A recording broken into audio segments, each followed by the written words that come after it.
The words hit me like ice water. A $25,000 refrigerator.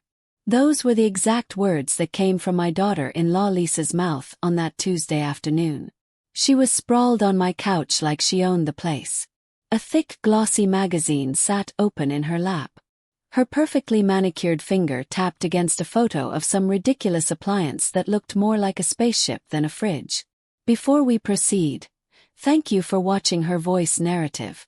Please subscribe and tell us where you are watching from in the comment section. My son Anthony sat beside her nodding like one of those bobblehead toys. His eyes glazed over. His face blank. Like $25,000 was pocket change. Like it was 25 cents instead. Like that kind of money just appeared out of thin air. I stood frozen in the kitchen doorway. A dish towel still in my hands. I could see everything from where I stood. Every gesture. Every smile. Every calculated move. Lisa kept talking. Her voice rising with excitement. She went on about French doors and smart technology and temperature zones and some European designer whose name I could not even pronounce. But I was not thinking about refrigerators. I was thinking about the 40 years I spent scrubbing floors. The double shifts at the laundry service. The nights I fell asleep standing up because my body was too tired to make it to bed. The shoes I wore until the soles had holes because Anthony needed new sneakers for school. The meals I skipped so he could have seconds. Every single dollar I saved came from pain. From sacrifice. From going without. And now my son sat there nodding along while his wife planned to spend it like it meant nothing. Then I saw it happen. Anthony reached for my purse. My brown leather purse that hung on the dining room chair where I always kept it. His hand moved so casually. So naturally. Like he had done it 1,000 times before. Like that purse belonged to him and not to me. He did not ask permission. He did not even glance my way to see if I was watching. He just reached inside and started digging around. Looking for my wallet. Looking for my card. Looking for access to money that was not his. But he did not find my card. Instead his fingers pulled out a stack of folded papers. Legal documents I had been carrying with me for safekeeping. He opened them slowly. His eyes scanning the words. And then his whole face changed. The color drained from his cheeks. His hands started shaking. His mouth fell open slightly. He looked at Lisa with eyes full of shock and something else. Something that looked like fear. Honey. The apartment. It says here the apartment is still in my mother's name. The silence that crashed into the room was heavy enough to crush bone. Lisa stopped mid-sentence. Her smile vanished like someone had flipped a switch. She snatched the papers from Anthony's trembling hands and read them herself. I watched her expression transform from joy to confusion to barely concealed rage. I turned back to the coffee pot and poured myself a cup. My hands were steady even though my heart was pounding. I acted like I had not seen anything. Like I had not heard. Like I was just an old woman making coffee in her own kitchen. But inside something was breaking. A crack that had been forming for months finally split wide open. That night changed everything. I woke up at 2:30 in the morning. Not from a bad dream. Not from needing the bathroom. I woke up because I heard voices. Low whispers coming from the living room. Voices that were talking about me like I was already dead and buried. I lay perfectly still in my bed. The darkness wrapped around me like a blanket. I barely breathed. Just listened. And what I heard made my blood turn to ice. Lisa was doing most of the talking. Her voice was urgent. Excited. Like she had just discovered buried treasure. She said I had a lot of money saved up. That she had seen the numbers on my bank statements when she snooped through my mail. That I was not using it for anything important. That it was just sitting there collecting dust while they struggled with credit card bills and car payments. She said they needed it more than I did. That I was old. That I did not have many years left anyway. That it made more sense for them to have it now when they could actually use it. That when I died it would all go to Anthony anyway, so why wait? I waited for my son to interrupt her. To tell her she was wrong. To defend his mother. To say that what she was suggesting was terrible and cruel. But Anthony did not say any of that. He agreed with her. He said I had too much money for someone my age. That I did not need it. That my expenses were low. That I would be better off if they managed it for me. That it was actually for my own good. For my own good. Those 3 words cut deeper than any knife ever could. Because they showed me the truth I had been avoiding. My son did not see me as his mother anymore. He saw me as an obstacle. As a vault that needed to be cracked open. As something standing between him and the life he wanted. Lisa kept going. She had a plan. They would try again tomorrow. They would find my card. They would go to the bank. They would withdraw what they needed. Then they would convince me it had been my idea. That I had forgotten. That I was getting old and confused and probably would not even notice the money was gone. Heard footsteps. They were heading back to their bedroom. And I lay there in the dark with my heart racing so fast I thought it might explode. My mind was spinning. Every memory playing like a movie. Every sacrifice I had made. Every time I went without so Anthony could have more. I thought about the times I worked 3 jobs. The times I sold my own jewelry to pay for his college textbooks. The times I ate nothing but rice and beans for weeks so he could go on school trips. The birthday parties I threw for him even when I could barely afford groceries. The Christmas mornings when I maxed out credit cards just to see him smile. And now he was here. In my house. Under my roof. Eating my food. Planning to steal from me. Planning to convince me I was losing my mind. Planning to take everything I had worked my whole life to build. But something happened to me in that moment. Something unexpected. I did not feel like crying. I did not feel like screaming. I did not feel weak or helpless or afraid. I felt something I had not felt in years. Felt clarity. Sharp and bright and absolutely certain. I felt the strength that had carried me through poverty and loss and every hard thing life had thrown at me. The same strength that raised a child alone after my husband died. The same strength that worked until my hands bled and my back screamed and my feet swelled. That strength rose up inside me like a flame. I was not going to be a victim. I was not going to let them take what was mine. I was not going to play the role of the confused old woman they wanted me to be. I was going to fight. And I was going to win. I closed my eyes and smiled in the darkness. Because they had made one critical mistake. They underestimated me. They thought being 67 years old made me weak. But age does not make you weak. Makes you wise. And wisdom is the most dangerous weapon of all. Tomorrow would be a new day. And I was going to take back control of my life. The signs had been there for weeks. Now that I looked back with clear eyes I could see them all. Little things I had ignored because I loved my son. Because I wanted to believe the best. Because mothers are trained to make excuses for their children no matter what. It started 3 months ago when Anthony and Lisa showed up at my door with suitcases and sad faces. They said they were having money troubles. That they needed a place to stay while they got back on their feet. That it would only be temporary. Just a few months until they could save up for their own place. I opened my door without hesitation. He was my son. My only child. My baby. Course I would help him. A mother always has room for her child. That is what we do. That is what we are supposed to do.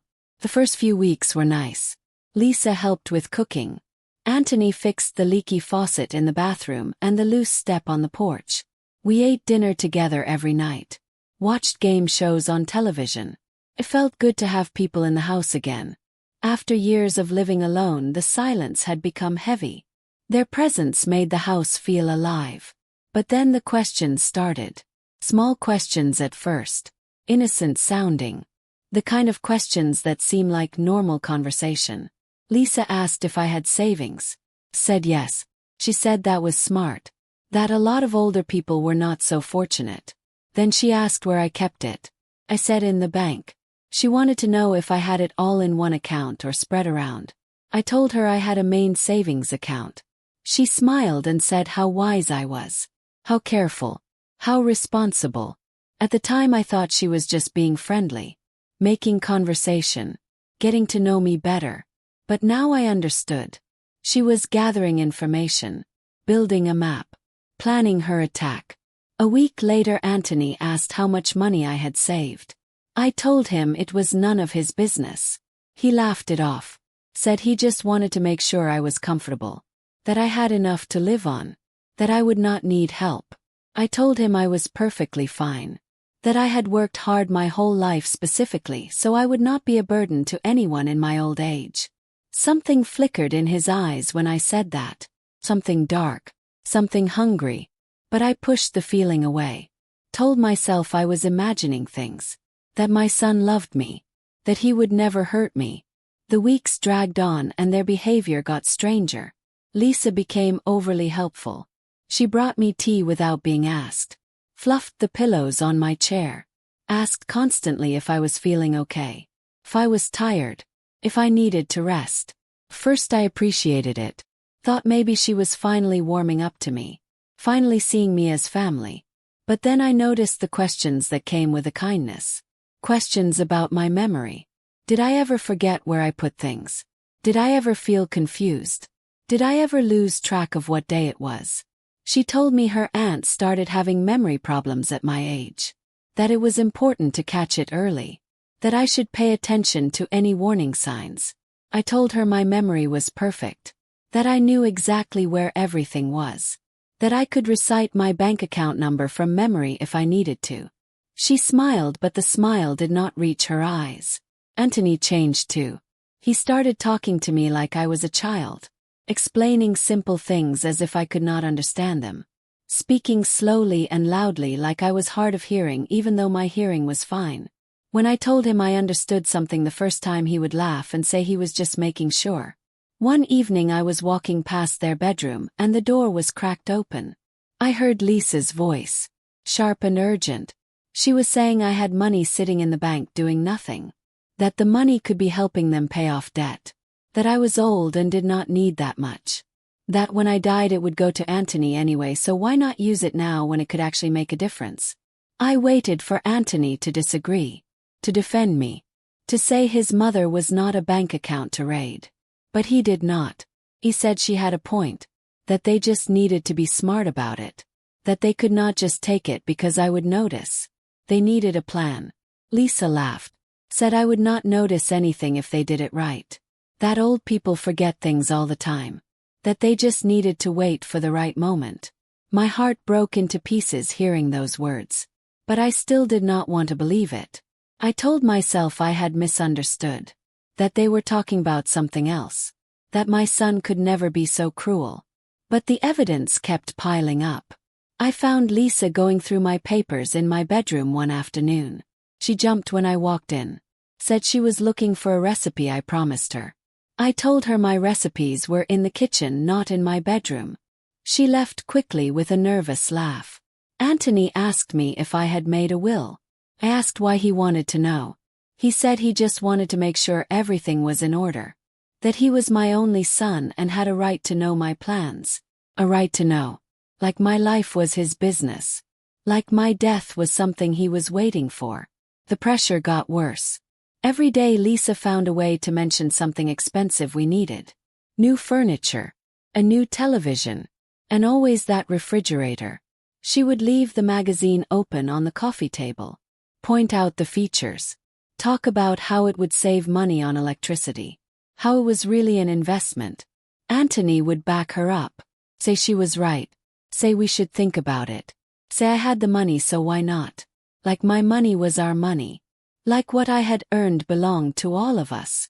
Then came that afternoon with the refrigerator catalog and my purse and those papers that revealed the truth that I still owned this apartment, that I had not signed anything over, that I still had control even if they thought I did not. The look on Anthony's face when he read those papers told me everything. He was shocked, maybe even scared, because their plan depended on me being weak, on me being confused, on me handing over control without a fight. But I had not done that. And now they knew I was not as helpless as they thought.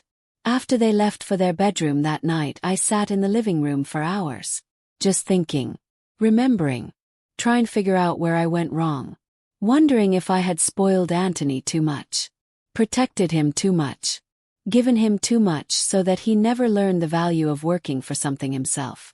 Or maybe this was not my fault at all. Maybe some people just become this way.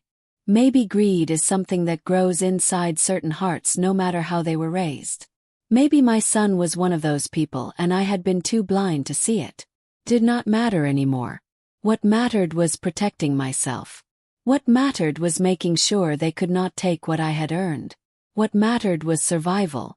I went to bed that night knowing I would not sleep, knowing I needed to stay alert, knowing they were planning something. And I was right.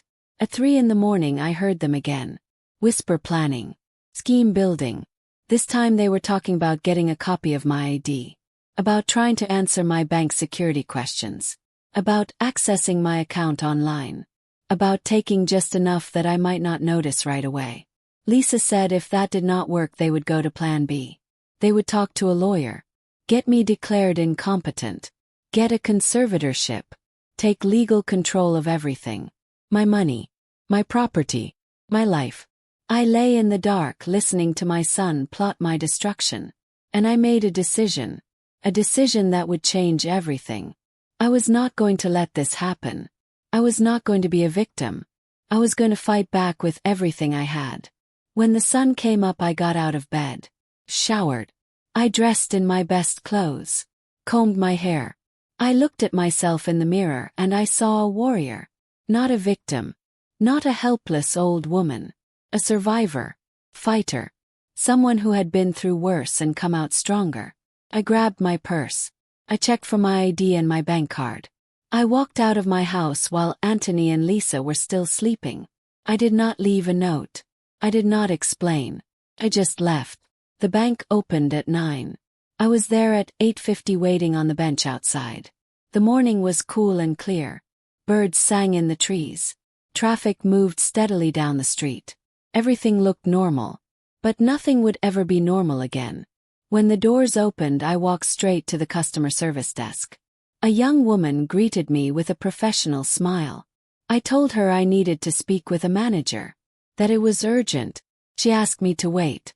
5 minutes later a man in his 50s called me into his office. He introduced himself as Robert Chen. He offered me a seat and a glass of water. He asked how he could help. And I told him the truth. All of it.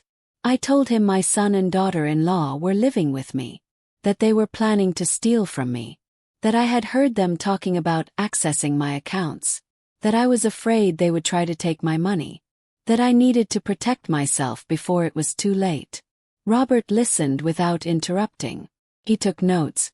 He nodded. He did not look at me like I was crazy or paranoid. He looked at me with understanding and something like sadness. He said he had seen this before. More often than people realized. That financial abuse of elderly people by their own family members was heartbreakingly common. He explained my options. We could change all my passwords and security questions. Cancel my current bank card and issue a new one. Set up alerts on my account for any unusual activity. We could even open a new account at a different bank and transfer most of my money there where they would never find it. I told him I wanted to do all of it. Everything possible. He nodded and started typing on his computer. For the next hour and a half we worked together. We changed every password. Every security question. Every access code. We canceled my old card. Ordered a new one that would be sent to the bank branch instead of my home address. We set up text alerts for any transaction over $50. We created a requirement that any withdrawal over $500 would need my physical presence at the bank with 2 forms of ID. And then Robert suggested something brilliant. We created a decoy account. A checking account with only $800 in it. If someone managed to get into my online banking they would only see that account. The main account with my life savings would be hidden. Invisible. Protected by additional security that only I could access. When we finished Robert printed out all the new paperwork. He walked me through everything twice to make sure I understood. He shook my hand and told me I had done the right thing. That I was brave. That I should be proud of myself for taking action. I left that bank feeling 10 feet tall. I had taken control. I had protected myself. I had outsmarted them before they even knew what hit them. For the first time in months I felt powerful instead of afraid. I stopped at the bakery on my way home and bought fresh bread. Stopped at the flower shop and bought a bouquet of yellow roses. I wanted everything to look normal. Like I had just been running ordinary errands. Like I had not just dismantled their entire plan. When I got home, Anthony and Lisa were in the living room. They looked up when I walked in with my shopping bags. Lisa asked where I had been. I smiled sweetly and said I went to buy bread and flowers. She looked suspicious but said nothing. I went to the kitchen and arranged the flowers in a vase. Made fresh coffee. Cut the bread and put out butter and jam. Everything normal. Everything calm. Even though my heart was still racing from what I had just done. That afternoon Lisa brought up the refrigerator again. But this time her voice had an edge to it. Desperation. She said there was a special sale. That we had to decide today. That this was our last chance to get such a good deal. I looked her right in the eye and said no. That I was not buying a $25,000 refrigerator. That the one we had worked perfectly fine. That my decision was final. Her face went white. Anthony clenched his fists. The air in the room turned thick with tension. But I did not back down. I did not apologize. I just held her gaze until she looked away. Lisa stood up and stormed to their bedroom. Anthony stayed on the couch staring at me like he was seeing me for the first time. Like he was realizing I was not the pushover he thought I was. Like he was starting to understand that his plan was falling apart. That evening was silent. They barely spoke to me at dinner. Barely looked at me. And I was fine with that. I did not need their approval. I did not need their company. I just needed my peace and my safety. That night I slept better than I had in weeks. Because I knew I was protected. I knew they could not touch my money now. I knew I had won the first battle. But I also knew the war was not over. They would try something else. Something more desperate. And I would be ready. The next morning I woke up to the sound of raised voices. Anthony and Lisa were arguing in their bedroom. I could not make out all the words but I caught enough. Lisa was angry. Frustrated. She kept saying they needed to try harder. That they were running out of time. That they could not let me win. I made my coffee and sat by the window. Watching the world outside. Thinking about my next move. Because I knew what I had to do. I could not keep living like this. Could not keep living with people who saw me as prey. Who were planning to destroy me. I had to ask them to leave. Had to reclaim my home. My peace. My life. But I needed to be smart about it. Needed to make sure they could not hurt me on their way out. Around noon my phone rang. It was a number I did not recognize. Answered. A woman's voice said she was calling from the bank. That there was a suspicious transaction on my account. That she needed to verify some information. My heart started pounding. But something felt off. The bank would not call me like this. Robert had explained all the security protocols. This was not how they operated. I asked which bank she was calling from. She hesitated. Then said First National. I did not bank at First National. I never had. This was a scam. And I knew exactly who was behind it. I told the woman I would call the bank directly if there was an issue. She got flustered. Started insisting I needed to give her my account number right now. That it was urgent. I hung up without another word. I walked to Anthony and Lisa's bedroom and knocked hard on the door. Lisa opened it looking annoyed. I asked her flat out if she had just called me pretending to be the bank. She denied it. Said I was being paranoid. That I was imagining things. But I saw the guilt in her eyes. Saw the phone on the bed behind her. Saw Anthony looking nervous. I told them I was not stupid. That I knew what they were doing. That it would not work. Lisa laughed. Cold, mean laugh. She said I was making everything difficult. That they were just trying to help me. That one day I would be alone and would regret pushing them away.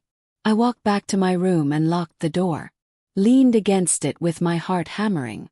This was escalating. They were getting desperate. And desperate people do dangerous things. Called Robert at the bank. Told him what happened. He said he would add extra notes to my account. That anyone trying to access it would be questioned extensively. That I should report this attempted fraud to the police. I thought about it but decided against it. Not yet. Not until I had everything in place. Not until I was ready to end this completely. That night I could not sleep again. I heard footsteps in the hallway around midnight. Heard someone try my door handle. It was locked. I heard a frustrated sigh. Then the footsteps retreated. The next morning while they were out I went through the house. Checked my bedroom to see if anything had been moved. My jewelry box was in a different spot. They had been searching. Looking for something. Looking for information they could use. I gathered every important document I had. Bank statements. The apartment deed. My will. My birth certificate. Everything. I put it all in a canvas bag. Then I left the house and walked to my friend Dorothy's place. Dorothy had been my friend for 35 years. We raised our kids together. Shared recipes and problems and tears. She knew everything about my situation. I had told her weeks ago when things first started feeling wrong. She took one look at me standing on her porch with that bag and she knew. She pulled me inside. Midi. Sat me down at her kitchen table. And listened while I explained everything that had happened. Dorothy was furious. She could not believe Anthony would do this. She had known him since he was a baby. Watched him grow up. She remembered him as a sweet boy. Good kid. How had he turned into this? I told her I did not know. Maybe people change. Maybe money corrupts. Maybe I never really knew him at all. Did not matter anymore. What mattered was protecting myself. I asked Dorothy to hide my documents. Keep them safe. To not tell anyone she had them. She agreed immediately. Took the bag and locked it in her bedroom closet. Then she hugged me tight. Told me I was doing the right thing. That I was strong. That I would get through this. When I got back home Anthony and Lisa were waiting. Anthony stood up the second I walked in. Asked where I had been. What I had been doing. If I had taken anything with me. I told him I went to visit Dorothy. He asked why. I said because she was my friend and I could visit her whenever I wanted. He kept pushing. Asking if I took papers. Asking if I moved documents. His voice getting louder and more aggressive. I told him I had not taken anything. Which was technically true. I had not taken anything. I had simply relocated some documents for safekeeping. There was a difference. Anthony did not believe me. He went straight to my bedroom. Lisa followed. I watched from the doorway as they tore through my things. Opening drawers. Checking under the mattress. Looking in the closet. Searching everywhere for papers that were no longer there. When they found nothing Anthony turned to me with fury in his eyes. Where are the apartment papers? Where is your will? What did you do with them? I told him they were put away safely. That they were none of his concern. That this apartment belonged to me and would stay that way. That if he wanted something in life he needed to earn it himself like I did. He stepped closer. Got right in my face. For a second I thought he might actually hurt me physically. But he did not. He just looked at me with pure hatred and said something I will never forget. You are going to regret this. You are going to end up alone. And when that happens do not come crying to me for help. I looked him dead in the eye and said I would rather be alone than surrounded by thieves. That if he wanted to leave he could go right now. The door was wide open. He stormed out of my room. Lisa followed him cursing under her breath. I heard them fighting in their bedroom. Heard things being thrown. Heard voices raised in anger. Heard their perfect plan falling apart. I sat on my bed with shaking hands. But my head was high. My resolve was strong. I had won another round. But I knew this was far from over. Over the next few days the atmosphere in the house became toxic. Anthony and Lisa stopped pretending to be nice. They glared at me. Talked about me like I was not there. Made snide comments. Tried to make me feel guilty. But I refused to feel guilty for protecting what was mine. Refused to apologize for not letting them rob me. Refused to back down. Then one morning I overheard Lisa on the phone. She was talking to someone about me in that fake concerned voice people use when they are plotting something terrible. She said I was becoming difficult. That I was not acting normal. That she was worried about my mental state. That something needed to be done soon. My stomach dropped. I knew what she was planning. She was going to try to have me declared incompetent. Get a doctor to say I was not capable of managing my own affairs. Get legal control over me and my money. That afternoon proved me right. Anthony came home with a man in an expensive suit. He introduced him as Charles Hayes, lawyer. Said he was there to help us with some paperwork. To make things easier for everyone. I knew immediately this was a trap. I stayed standing. Did not sit down. Did not relax. Just watched them with my guard up. Mr. Hayes pulled documents from his briefcase. Started explaining that Anthony was concerned about me. That he had noticed I was forgetting things. Getting confused. That maybe I needed help managing my finances. That it would be better if Anthony had power of attorney. For my own protection, of course. I felt rage burn through my veins. This was it. This was their final play. Legal theft. Making me incompetent on paper so they could take everything. I told Mr. Hayes I was perfectly competent. That my memory was fine. That I did not need anyone to manage my money. That I could handle my own affairs. He smiled condescendingly. Said it was just a precaution. That many people my age did this. That it was responsible planning. Anthony chimed in. Said he just wanted to help. Did not want me to get scammed or make mistakes. That if I signed power of attorney he would take care of everything and I could just relax and enjoy my retirement. Enjoy my retirement while he spent all my money. That was the plan. I looked at both of them. At this lawyer they had brought into my home to help them rob me legally. And I said one word. Well, Mr. Hayes tried again. Said I should think carefully. That this was important. That I should not let pride make me do something foolish. I walked to the front door and opened it wide. Told Mr. Hayes to leave. That there was nothing to discuss. That I would not be signing anything. He looked uncomfortable. Packed up his papers. Left his business card on the table just in case I changed my mind. And walked out. The second the door closed, Anthony exploded. Started yelling that I was being stubborn and stupid. That he was trying to help and I was too blind to see it. That I did not understand what was best for me. Yelled back. Told him I understood perfectly. That he wanted my money and was trying every trick to get it. That I was not blind or stupid or confused. That I knew exactly what he was doing. Lisa came out of the kitchen and stood beside Anthony. Both of them glaring at me with identical expressions of anger. Then Lisa said it. The thing that confirmed everything. You cannot take care of yourself anymore. You are old. You need help. And we are your family. We have a right to be involved in your finances. We have a right to protect you. Right. There was that word again. Like being related gave them ownership over my life. Like my blood was their property. Like I owed them everything just because I gave birth to Anthony. I told them they had no rights to anything of mine. That I was in full control of my life. That as long as I was alive and capable no one would make decisions for me. That this was my life and my money and my home. I went to my bedroom and locked the door. Heard them arguing. Heard Anthony punch the wall. Heard Lisa saying they had to do something now. That I was getting harder to control. That they were running out of options. I did not sleep that night either. Just sat up listening. Waiting. 'Cause I could feel it building. Something was coming. Something bad. And I needed to be ready. Around 2 in the morning I heard their voices again. Whispering in the living room. I crept to my door and pressed my ear against it. Lisa was on the phone with someone. Talking fast and nervous. Saying their plan was not working. That I was too smart. That I had moved my money and hidden my papers. That they needed help.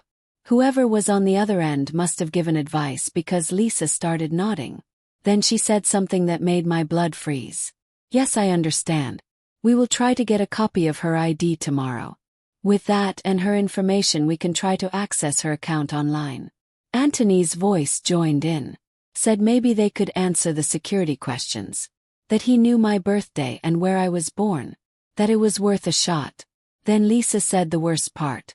And if that does not work we will get a judge involved.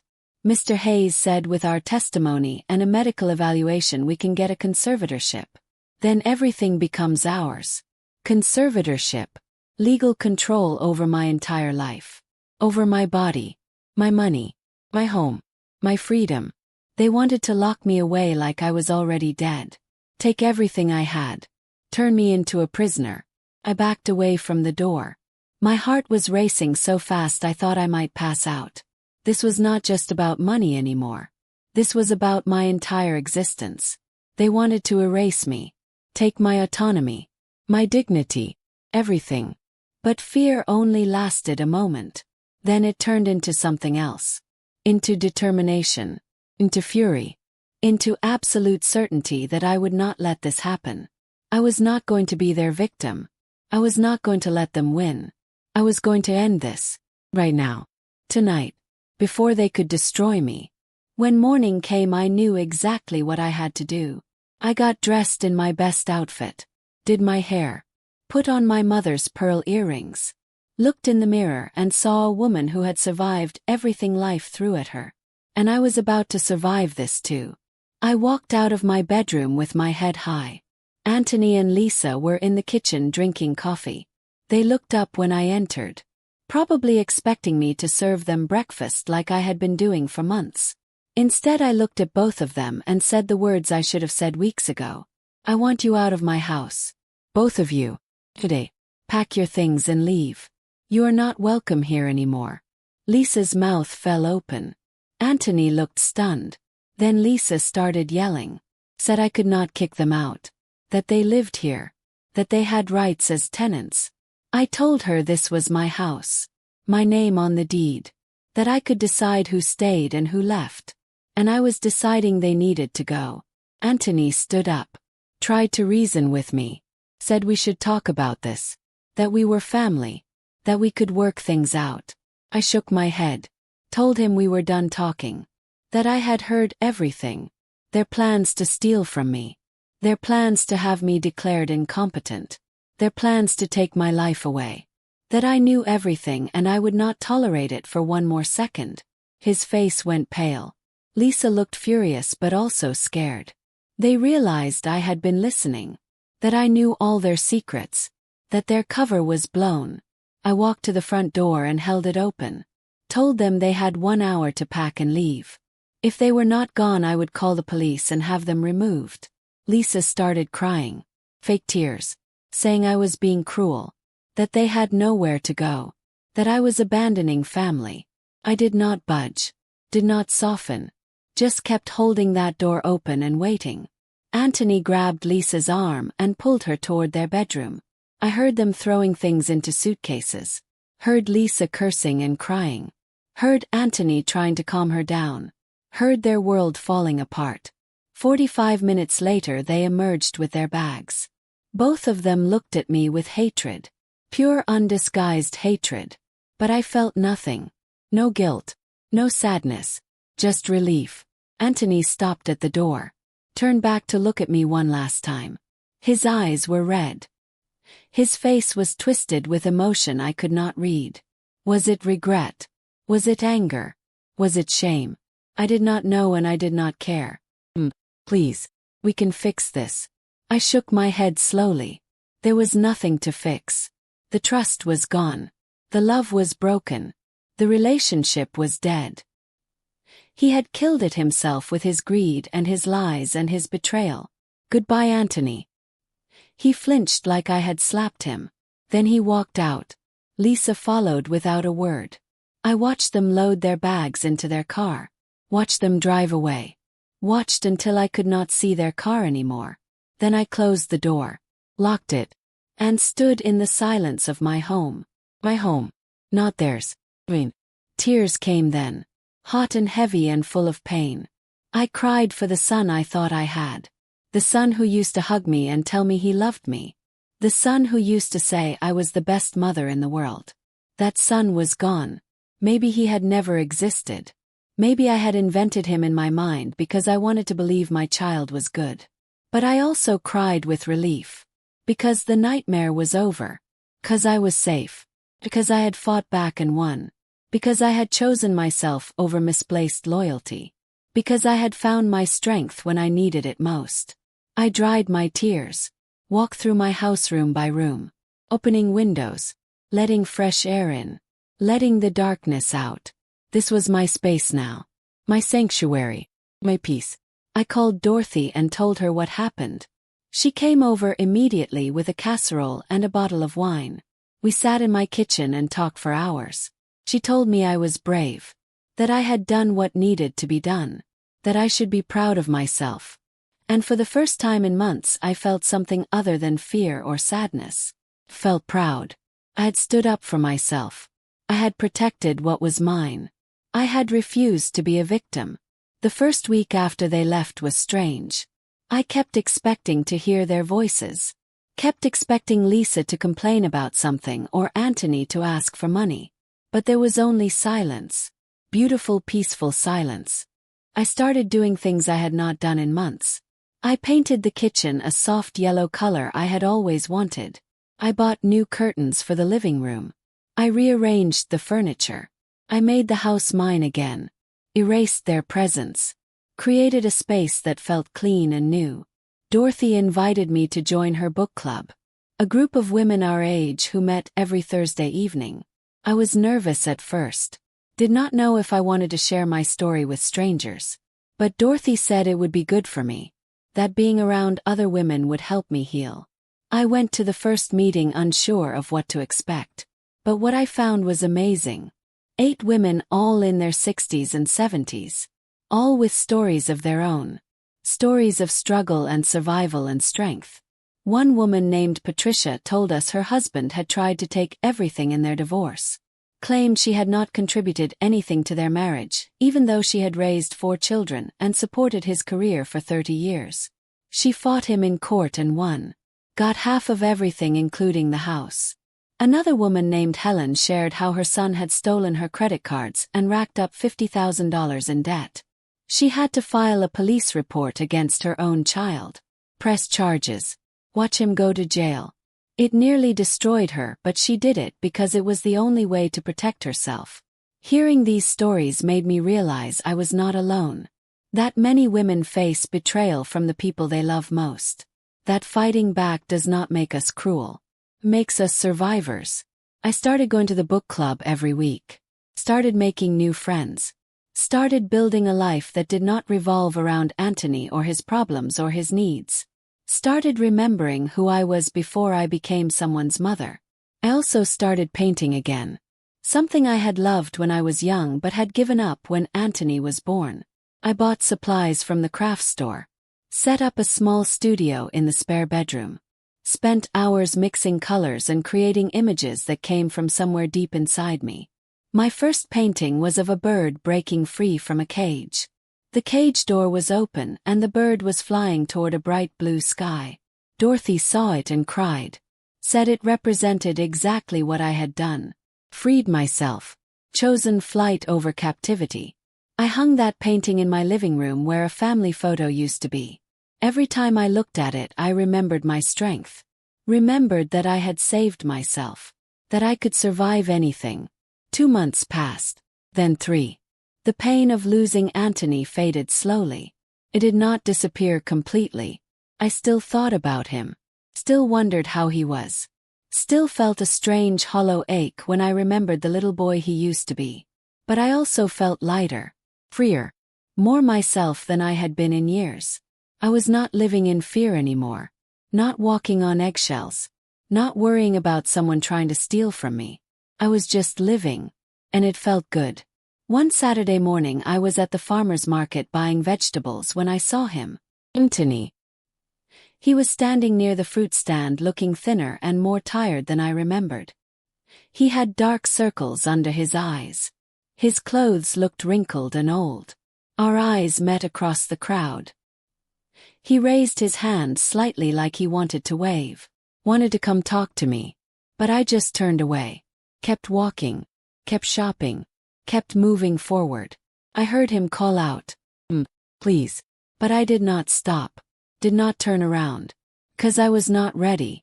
Maybe I would never be ready. And that was okay. I did not owe him forgiveness. I did not owe him anything. When I got home, Dorothy was waiting on my porch. She had seen Anthony at the market too. Asked if I was okay. I told her I was. That seeing him had hurt, but not as much as I expected. That I was healing. That I was moving on. That afternoon my phone rang. Unknown number. I almost did not answer, but something made me pick up.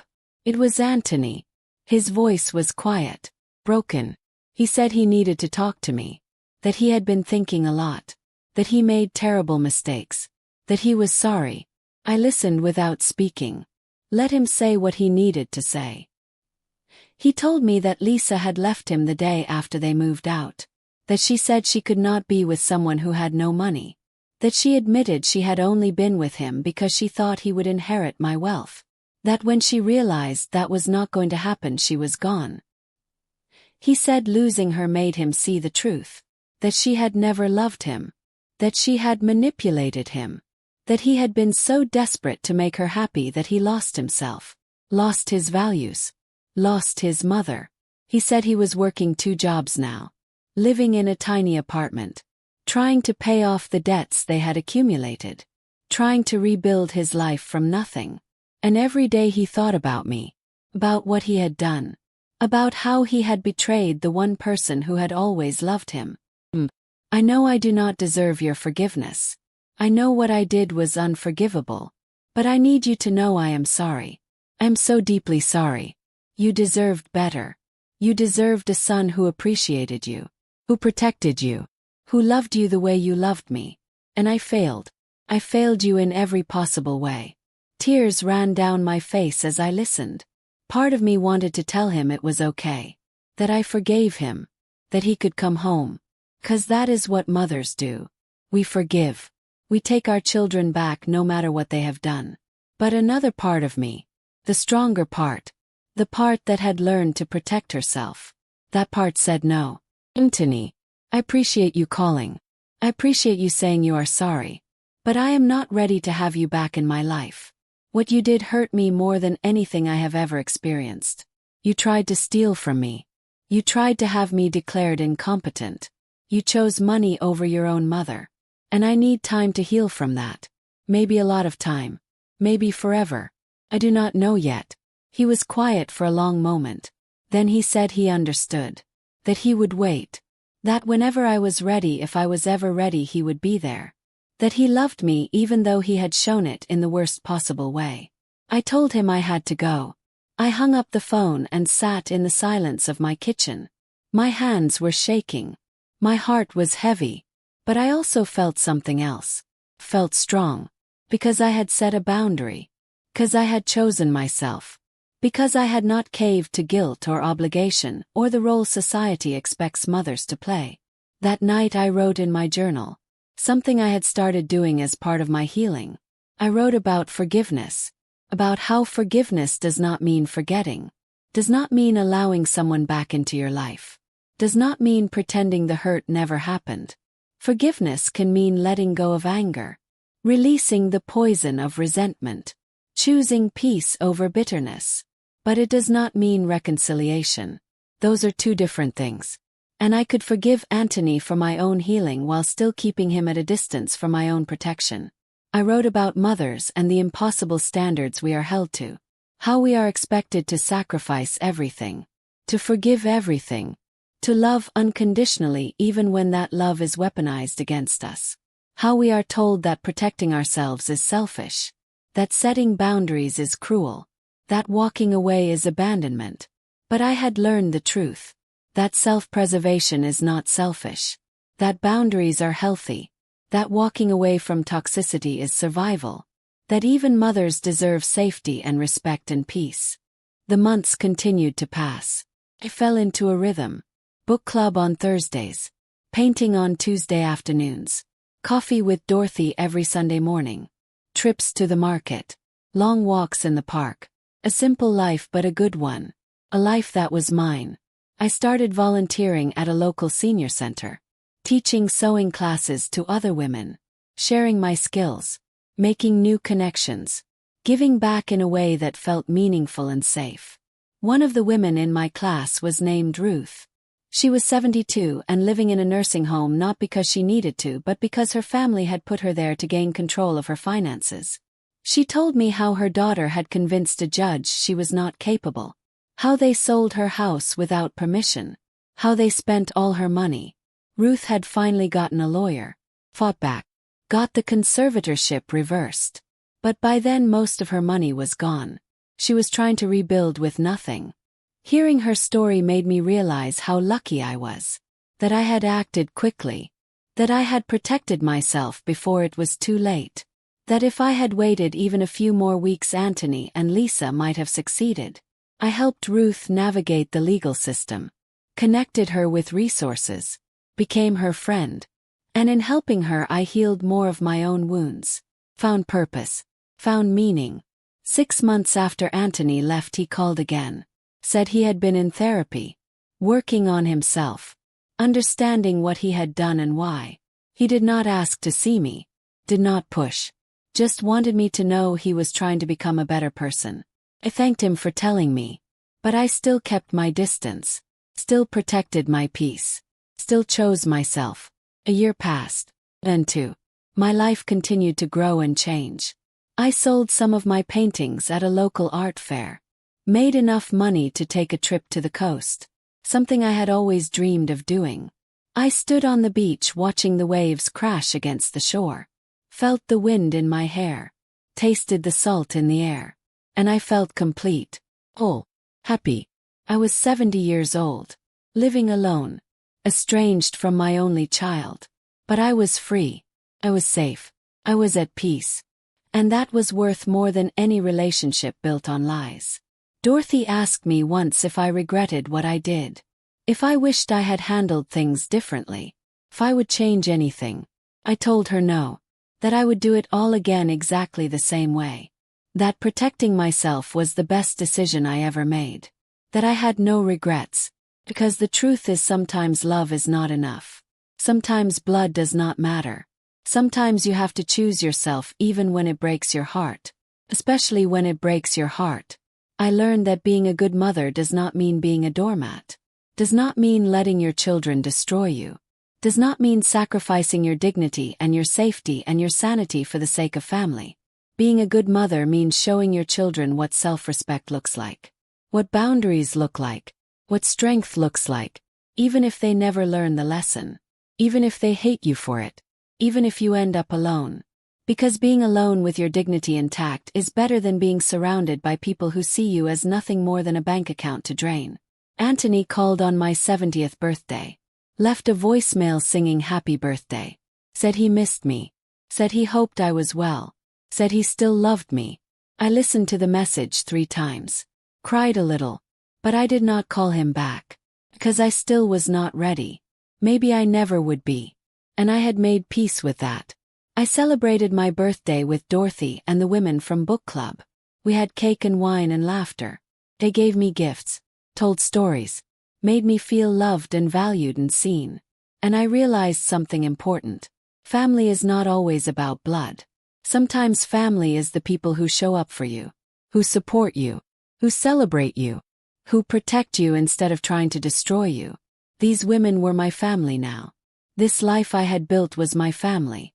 This peace I had fought for was my family. 3 years after everything happened, I got a letter in the mail. From Anthony. He did not ask for money. Did not ask to see me. Just wrote about his life. About the work he was doing on himself. About the amends he was trying to make. He said he had gotten remarried. To a woman named Jennifer who was kind and hardworking and honest. That they had a small apartment and not much money, but they were happy. That he had learned to value things that actually mattered. He said he understood if I never wanted to see him again. That he had forfeited his right to be my son. But that he wanted me to know he thought about me every day. That he was grateful for everything I had done for him even though he had not shown it. That he hoped I was happy. I read that letter many times. Felt a strange mixture of sadness and hope. Maybe Anthony had changed. Maybe he had learned. Maybe he had finally become the man I had hoped he would be. But I also knew that change does not erase the past. Does not undo the damage. does not automatically restore trust. Trust has to be rebuilt slowly over years. And I was not sure I had the energy or the desire to do that work. So I wrote him back a short letter. I told him I was glad he was doing better, that I hoped his marriage was happy, that I wished him well, but I also told him I needed more time, that maybe someday we could talk, but not yet. I mailed the letter and felt a sense of closure. Not complete closure, but enough. Enough to keep moving forward. Enough to keep building my life. Enough to keep choosing peace. Now at 73 years old, I look back on everything and I see it clearly. I see the warning signs I ignored. I see the mistakes I made. I see the strength I found when I needed it most. I see a woman who was almost destroyed by the people she loved, but who fought back, who protected herself, who survived. I still paint, still volunteer, still have coffee with Dorothy every Sunday, still attend book club, still live in my apartment that is paid off and in my name. My bank account is healthy, growing slowly with my pension and Social Security. No one has access to it but me. No one knows how much I have. No one can take it from me. I sleep soundly at night, wake up without fear, spend my days doing things that bring me joy. Live a quiet, simple, beautiful life. Sometimes I wonder what would have happened if I had not overheard Anthony and Lisa that night. If I had not protected myself. If I had been the trusting, naive mother they thought I was. They would have taken everything, drained my accounts, had me declared incompetent, put me in a home somewhere, taken my apartment, spent my money on their lifestyle, and left me with nothing. I would have died alone and poor and broken. Wondering where I went wrong, wondering why my son had abandoned me, never knowing that I had been robbed, never getting justice. But that did not happen, 'cause I fought back, because I was smarter than they expected, because I refused to be a victim. And now I am here, alive, happy, free. People ask me sometimes if I am lonely, living alone at my age with no family nearby. And I tell them the truth. That I am not lonely, that I have friends, that I have purpose, that I have peace, that loneliness is not about being alone. It is about being with people who make you feel alone, being with people who do not see you, who do not value you, who use you. I would rather be alone in my apartment with my paintings and my books and my quiet mornings than surrounded by people who only want what they can take from me. I would rather have my dignity and my freedom than have a son who sees me as an ATM machine. I would rather have my peace than have a relationship built on lies and manipulation and betrayal. And so I live my life, one day at a time, one painting at a time, one cup of coffee at a time, one laugh with friends at a time.